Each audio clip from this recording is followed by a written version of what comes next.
దొండకాయ కట్ చేసుకోవాలి ముందుగా. దాని తర్వాత మనము ఉల్లిగడ్డ కట్ చేసుకోండి. సన్నగా తురుముకోవాలి.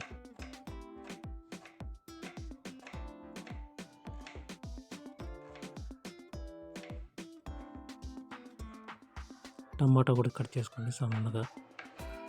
కూరకు సరిపోయింది. ఒక 4 టమాటాలు కట్ చేసుకోండి. ప్యాన్ పెట్టుకొని కొద్దిగా ఆయిల్ తీసుకోండి. 3 స్పూన్ల ఆయిల్ ఉంది అందులో. దాంతో పోపు దినుసులు వేసుకోండి.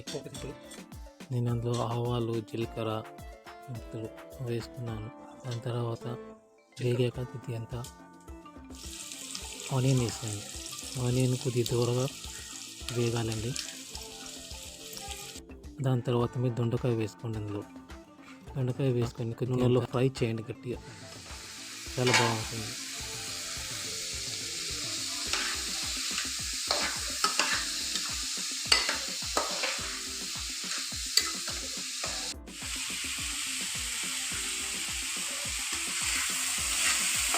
నూనెలో దొండకాయ ఫ్రై అయ్యాక కొద్దిగా ఉప్పు వేసుకుందాము. మనకు సరిపోయేంత వరకు ఉప్పు వేసుకుని దాని తర్వాత మనము టమాటా వేసుకుందాం. టమాటా వేసి కలుపుకొని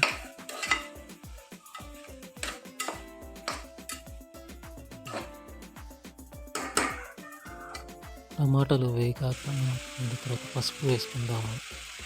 4 టేబుల్ స్పూన్ పసుపు వేసుకున్నాను. దాని తర్వాత కారం వేసుకున్నాను. ఒక చిన్న టేబుల్ స్పూన్తో 2 వేసాను కారము. దాని తర్వాత చక్కగా కలుపుకోవాలి. కొద్దిగా గరం మసాలా వేసుకోండి. ఒక చిన్న టేబుల్ స్పూన్తో నేను గరం మసాలా వేసుకున్నాను. దాని తర్వాత ఒక హాఫ్ కప్పు వాటర్ వేసుకోండి. అలానే వేసుకొని మంచిగా చక్కగా కలుపుకొని మూత పెట్టేసేయండి. ఒక 15 మినిట్స్ వరకు నూనెలో బాగా మగ్గనివ్వండి. అలా నీళ్ళలో.